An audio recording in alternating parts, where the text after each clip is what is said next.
Hello people, this is Dr. Wang here. In this video, we're going to study Chapter 15, Capital Structure. And I hope you guys study this chapter right after Chapter 9, Cost of Capital, because these two chapters are so tightly connected. In the previous chapter, we learned this formula called WACC, Weighted Average Cost of Capital, to measure the firm's financial cost to run its operation. So right here, you will see the WACC equals to weight of debt times the after-tax cost of debt plus weight of a preferred stock times cost of preferred stock plus weight of a common stock times the cost of a common stock. So R here actually stands for return, but in the chapter of cost of capital, we learned that the return to investors is the cost of capital to the firm. All right, the W's here is what we are focusing on for this chapter. These are the weights of a different component capital. We have a debt, we have a preferred stock, we have a common stock. And these weights are measured in percentage. So in the previous chapter slides, we have a 30% for the debt, and we have a 1% of the capital for preferred stock, and the rest 60% for the common stock. And in a simpler case, the WACC could be expressed as the weight of equity times the cost of equity, the weight of a debt times the cost of debt, and of course after tax. And the weights here basically is each component capital divided by the total, and we know the total is equity plus debt. All right. So why does the firm wants to borrow money, wants to have some debt on its balance sheet? Well, we know that the definition of bankruptcy is an individual or a company fails to pay its obligations, fail to pay back its debt. So that's when bankruptcy happens to a person, to a company, and even to a country, simply because they cannot pay back the debt. But why do they still borrow? Do they enjoy the cash? Well, we need to explore further in this chapter. The goal of a company is to maximize the firm's value, and this is what we learned in the very first chapter. And by playing with the capital structure, adjusting the equity to debt ratio, the firm can better increase the firm's value. Well, you can see that for the shareholders, if the debt increases, then the return on equity and the earning per share, which the ratio to measure the wealth of shareholders, would also get better. And we also use the word leverage to measure debt. Well, if we say the firm borrows money, we say the firm takes leverage. The word leverage in finance is actually borrowed from the same word in the discipline of physics. And here I show you a quote from an ancient Greek philosopher. His name is Archimedes, and he said that, "Give me a place to stand on, and I will move the earth." So at that time, the Greeks think the earth is like, say, a giant briquette, not a globe. But you guys get the point. With the leverage, you can have a very small strength here used and lift a very massive weight right here. And that comes to this equation in physics. I hope you guys still remember that, but if you don't, that's completely fine. So the longer leverage you have, then the more weight you can lift with the same force. So that's what's going on here. And in the world of finance, we see the more money, we say the more money you borrow, the higher leverage you take, then you can reach more earning per share or return on equity, or the shareholders would be better off just because the firm borrows more money. And of course, this comes with a condition. Okay, that condition is the operating income is higher enough.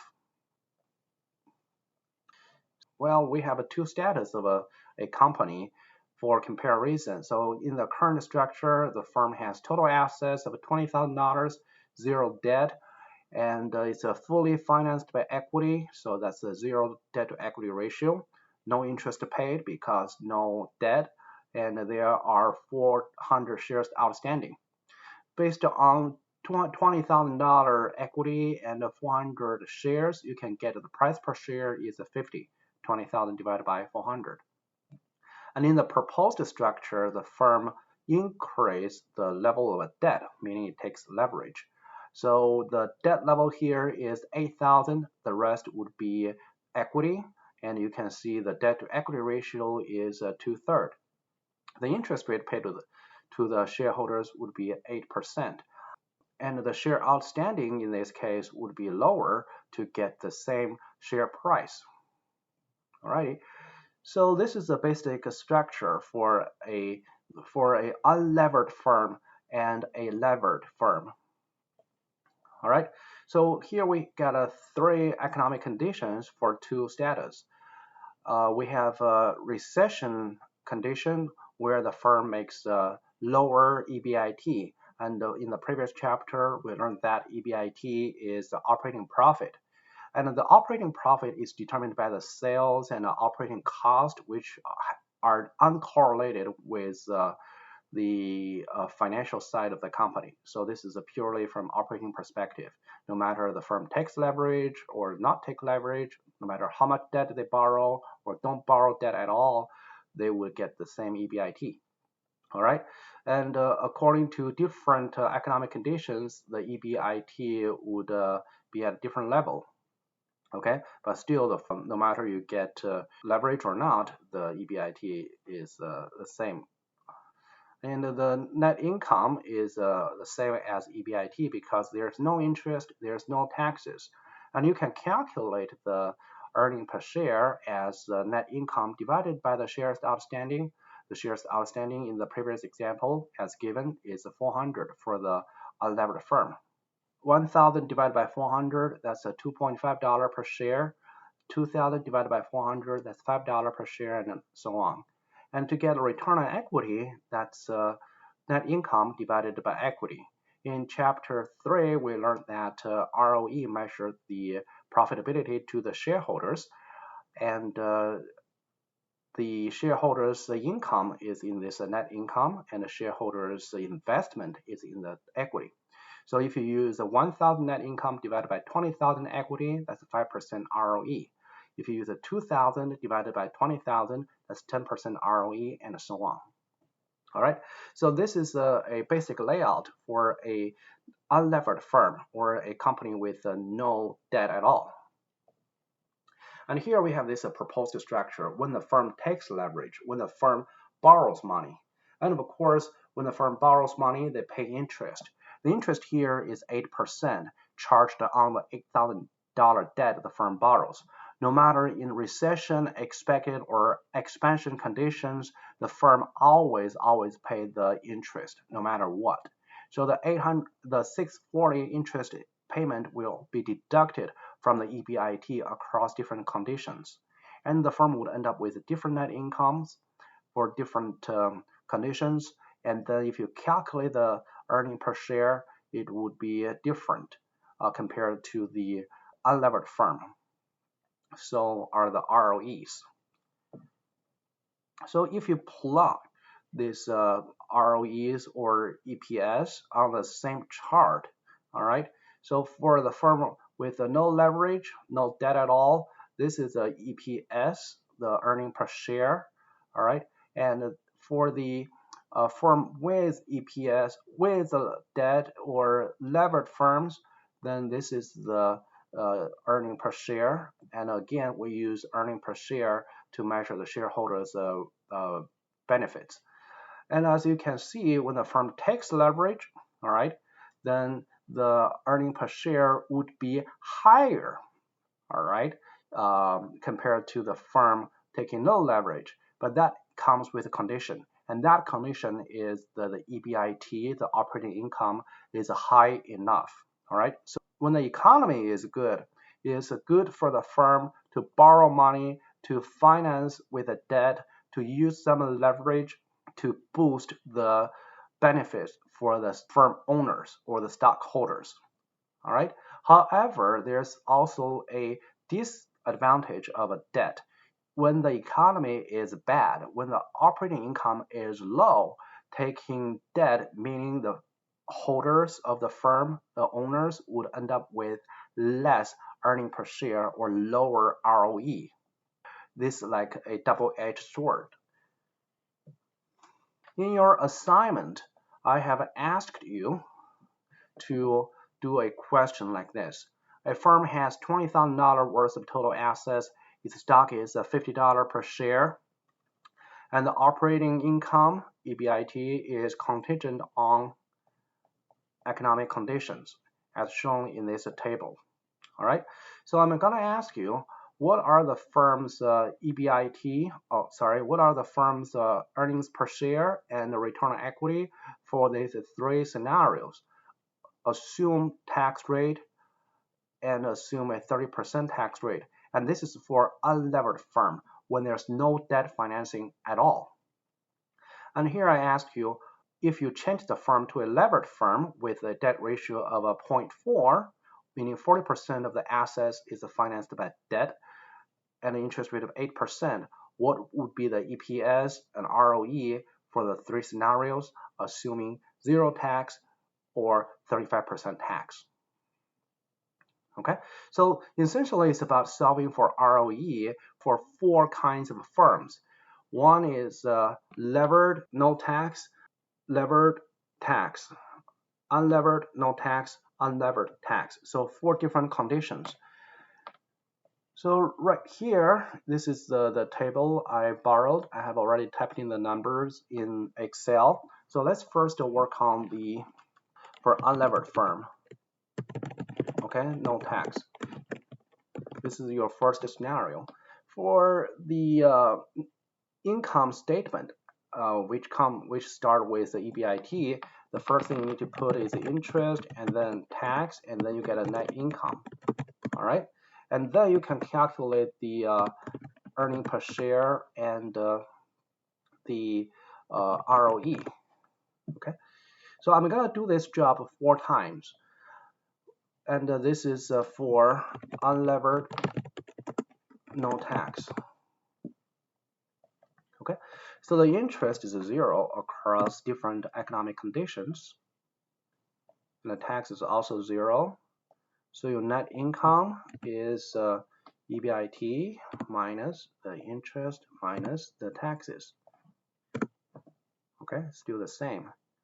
And for the unlevered firm, you should know that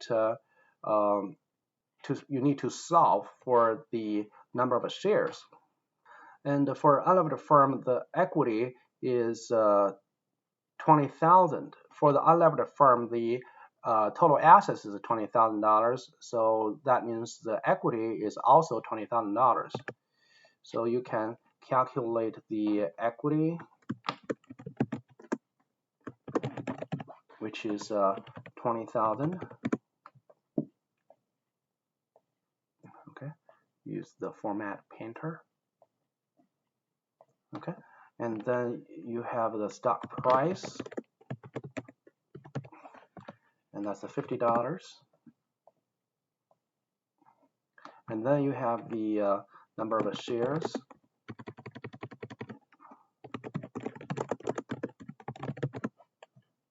You're gonna use the total equity divided by the stock price. Okay, and this is not in dollar format, just to make it a general. Okay, and this should be in dollars. All right, to get the earning per share, you're going to use a net income divided by the number of shares. And to get a ROE, you're going to use net income divided by the total equity, given that net income is in percentage. Alrighty, so this is for unlevered, no tax. And now I'm going to change the scenario to levered, no tax. And I'm going to change a lot of things. The tax is still 0, but for the interest, it's going to be different. Right here, it tells you that the firm borrows money This is actually part C. The firm borrows money and pay interest at 8%. The debt ratio is 0.4. So in the next case, you need to get the total debt. And the total debt is 0.4 times 20,000. Okay, so that's $8,000. And for the total equity, that's $20,000 total assets minus the total debt. Just to be careful when dragging. And for the interest, it is 8% charged on the level of debt, 8,000. Okay, and there's no taxes. As you can see, my EPS has changed, my ROE has changed compared to the previous case. Okay, and I can generate a chart on this. I'm going to create a scatter chart with straight lines and markers, and I will select the data, and I will add 2 series. You don't have to do this, but I want to show my point. One is unlevered for the name, and the X values would be the EBIT. They get the same EBIT for the 3 economic conditions. The Y value would be EPS. Well, this time I want to use ROE because in the PowerPoint it shows the EPS. This time I want to be a little different. So this is the chart for the unlevered firm. And now I'm going to add another line for the levered. Okay, and for the X value, it is still the EBIT. It's the same for levered and unlevered. The Y value would be the ROEs. So as you can see, the orange line stands for the levered firm, the firm that actually borrows money financed with the debt. The benefits to the firm owner is enlarged when the economy is good, meaning the firm has a better operating income. As I said, the debt is a double-edged sword. If the economy is bad, the firm doesn't make a lot of money, but they still have to pay the same interest, then there's not much left for the shareholders. Then the benefits for the levered firm would be lower compared to unlevered firm. Okay, and this is for the no tax situation. I'm going to make the tax situation here, just a copy and a paste.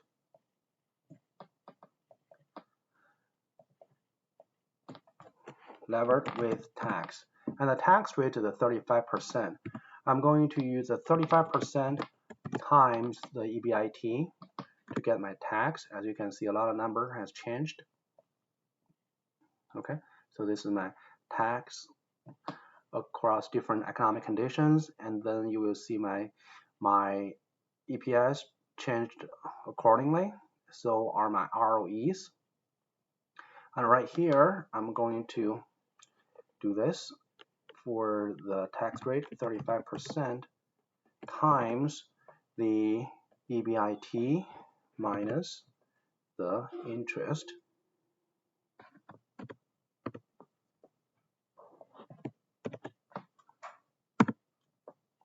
And then I will drag it all the way down to the right. Okay, as you can see, all my numbers would change, and I can still produce the same chart as I did before, but I don't think it makes too much sense to repeat the same work. The chart will still be having this shape. The levered firm, which is the orange one, would have a better ROE, would have a better EPS if the operating income is good, if the economy is good. And when the economy is bad, the levered firm would end up with lower benefits for the shareholders. And I want to change the name right here with tax.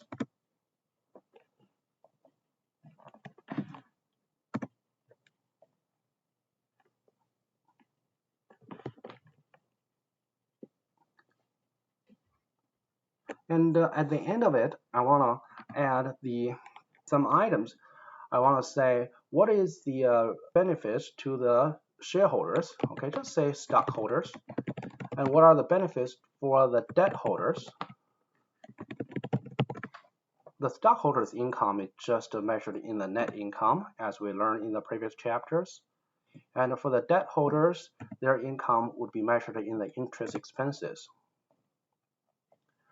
And then I can get for the benefits for all investors, which is a summation of the both.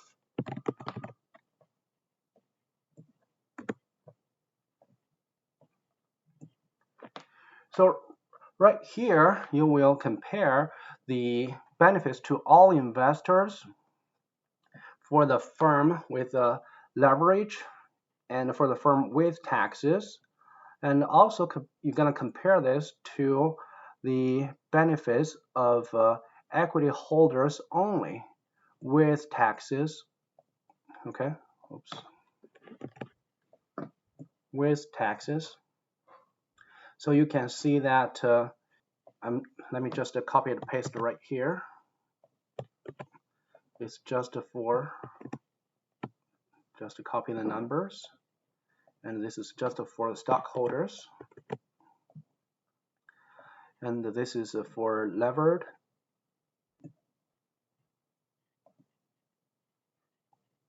And this is for unlevered. And I can change this. For the unlevered firm, the stockholders basically are all the investors. So I will use this to replace that.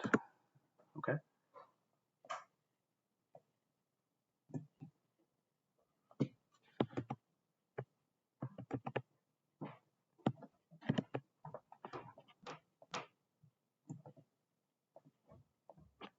Okay, let me mark this. This is for levered firm, and this is for unlevered firm. So levered means it has debt, and unlevered means it doesn't have a debt. So let me replicate the result for the non-tax situation. And right here, what we have is with tax. All right, and I'm gonna do the same thing for the non-tax part. Okay, and I will copy paste the table, and I will change the number later. Okay, so right here for levered firm with no tax, you can see that the dollar return for stockholders is right here, 360. Okay, so it is copied right down here. And also for the debt holders, it's the interest expense of the firm. And if you add them together, that's for all investors. And for the unlevered firm, here a number is off. I'm going to use the data up here, unlevered, no tax, as you can see. And then I will drag it. Okay, and this is the number I want. So if you take a look here, if there's no tax, okay, if there's no tax, then you will see the cash distributed to all the investors would be the same no matter the firm taking leverage, meaning it borrows money, or taking no leverage, meaning it does not borrow money and it is fully equity financed. So these two numbers are the same. So whether the firm takes the leverage or doesn't take leverage, it does not matter if there's no tax. But if there is a tax, you can see the cash distributed to all the investors clearly is higher for the levered firm and lower for the unlevered firm. All right. So this comes to the idea that debt financing would bring tax benefit. Okay, so that's a very important idea. So where does the benefit come from? Because the firm pays interest, and the interest is before tax. When more interest is paid, then the firm has less taxable income. Then the firm would pay less taxes in dollar figure. So what would be the tax benefit? If you take a look, you would use the amount of interest multiplied by 35% tax rate. And that's basically is the tax benefits. due to the leverage. And I can also verify this by using the levered cash minus the unlevered cash. You can see the result is still the same. So that basically means if a firm takes leverage, if there's a tax, not only the EPS, earning per share, and ROE could be levered up when the economy is good, but also it could bring the tax benefit. It brings the tax shield. Okay, this is also called a tax shield. It helps you shield away the taxes charged by the IRS. Well, of course, for the levered firm, the stockholders would have a less piece of a pie because much of the money would be paid as interest. But if you look at all the investors as a whole, they get more cash compared to the firm taking no leverage. So if the firm takes more leverage and borrow more money, then there will be a higher tax benefit. And that's one of the motivation for the firm to borrow money. So here is the chart. Basically, it's showing you the trade-off theory. And the trade-off theory basically values the benefits of a debt and also the cost of a debt. So I just mentioned that when the firm borrows money, the debt brings tax benefit. As the debt ratio increases, then there will be more and more tax benefits added to the firm value. And there's also cost of a debt. So that's why we call this trade-off theory. Everything comes with the pros and cons. What are the costs of a debt? Well, this is common sense. When the firm has a higher level of a debt, that means the firm is in bigger financial distress, and there would come with a higher risk of bankruptcy, and bankruptcy is not cheap. You have to pay the legal fees to the attorneys, the law firms for reorganization. The bankruptcy could also be divided into liquidation and a reorganization. So liquidation basically means the company is still off the chart. All the assets would be sold off. And the reorganization would be better. That means the company still exists, just like General Motors during the financial crisis. And they just simply do not pay off its debt, and they will reorganize and peel off some of the assets for returning the money to the debt holders, and they still can keep or reserve the rest of the assets for future running.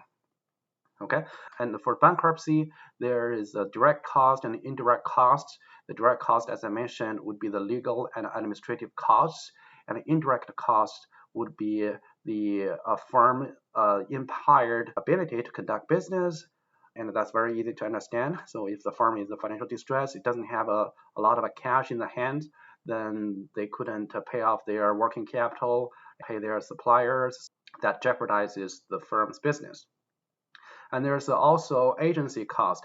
If the firm is in a risky situation, the managers or the representatives of the stockholders would liquidate the firm's assets for their own uses.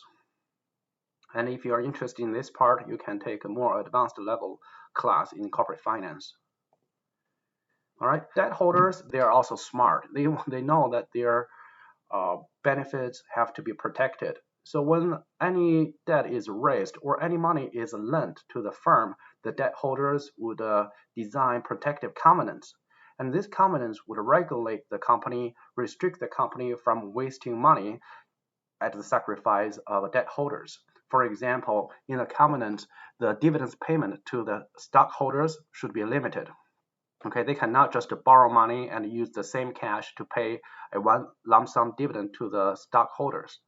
All right, and also the firm may not pledge assets for other lenders. The assets are basically pledged as a collateral in case the debt is not paid back. They will sell the assets to pay back the debt holders. But these assets can only be pledged to one lender. Okay, and the firm may not merge. If a firm merge, that could complicate the issue. And the firm may not issue more long-term debt. Basically means the financial distress cannot be exacerbated. And also the firm must maintain minimum net working capital, meaning the firm has to have enough cash, enough inventory, account receivable in order to run the business regularly. Otherwise, the firm's capacity of earnings would be jeopardized, and they cannot make the money and pay the interest to the lenders. All right. And for the lenders, they also deserve to know the financial statements, what's going on with the firm on the financial side. And for the debt, as a firm, we can minimize the number of parties. Instead of borrowing from 3 or 4 lenders, we just borrow from one lender, and this way we could reduce our contracting costs. And the contracting costs are the legal and administrative expenses.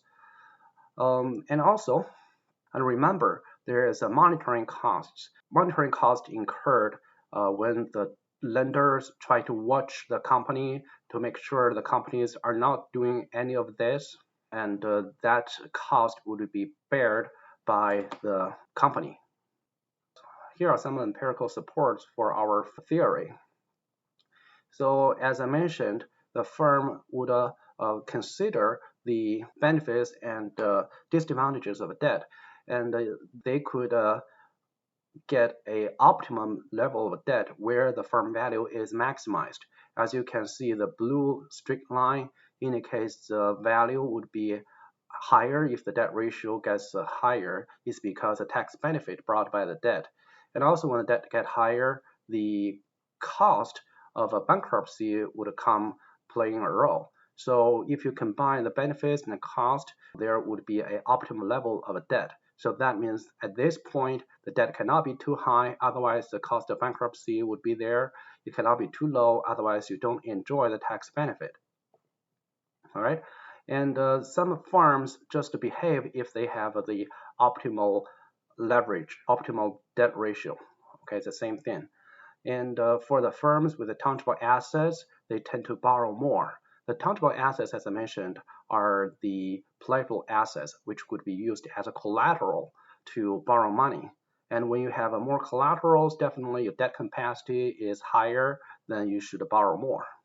However, there are some contradicting findings as well. Like many profitable companies, they borrow very little.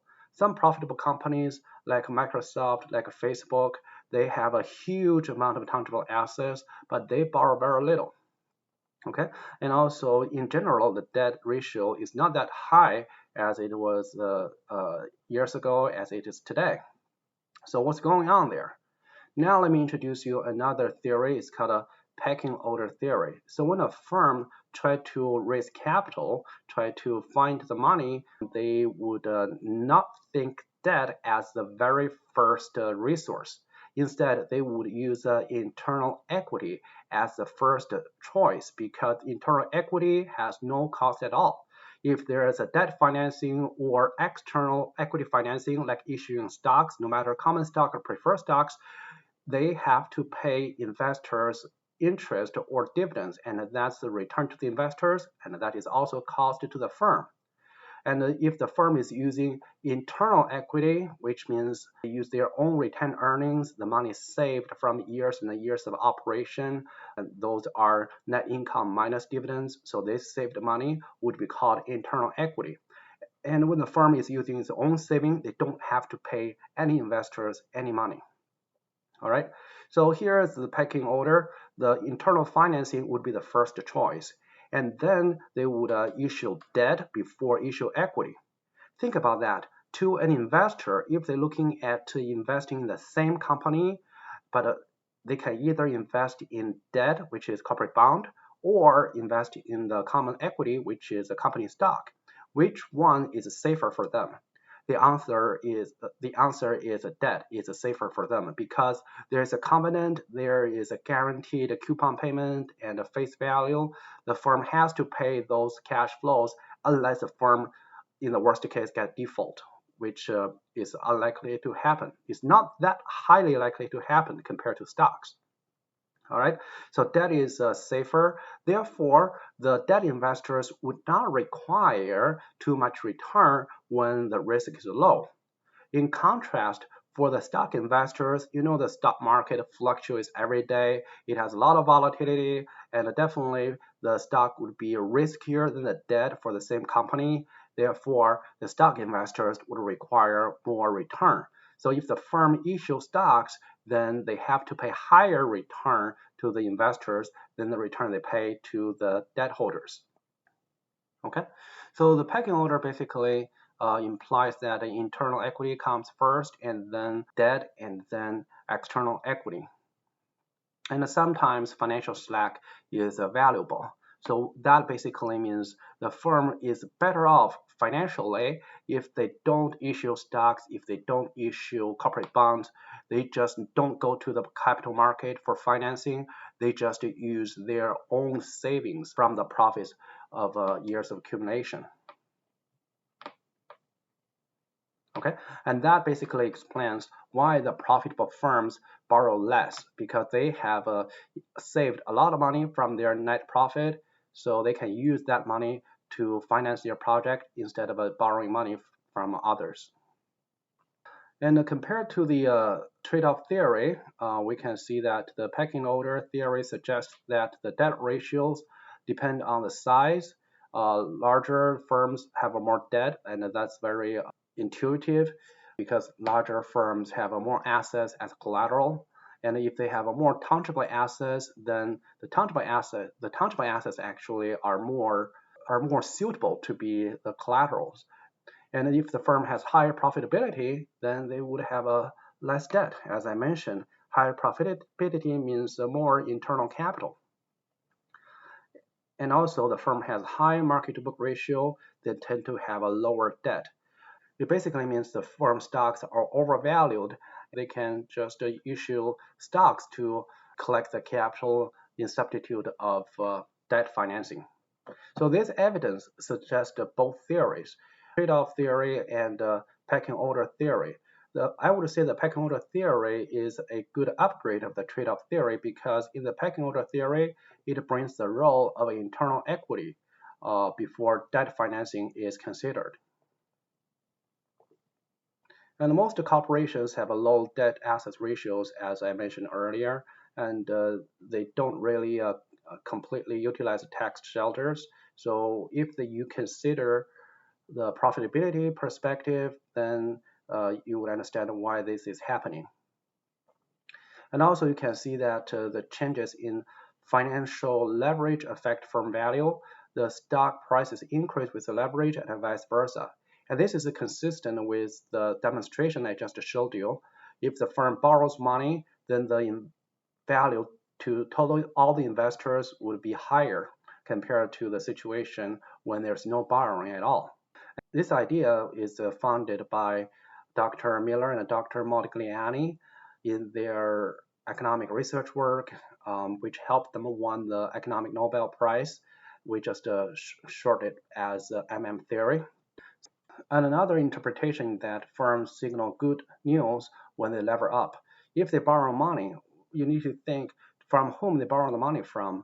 They can borrow from a bank. They can also borrow from the public investors in the form of a corporate bond. And if that happens, they should have got the approval of these picky investors. Like the banks, they're picky. They should look at the firm's earnings each year. They should look at the collateral of the firm, the pledgeable assets of the firm, to make sure their money can be collected back if the firm bankrupt.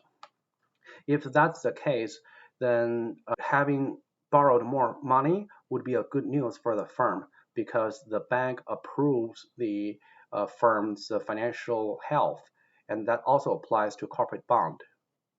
And definitely, different industries, their capital structures would be different.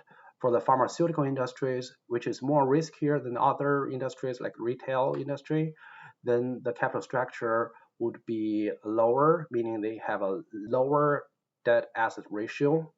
And for companies like Boeing in the aircraft manufacturing industry, they always have a good sales of their aircraft, then the debt leverage would be higher, okay, just because their earnings is solid.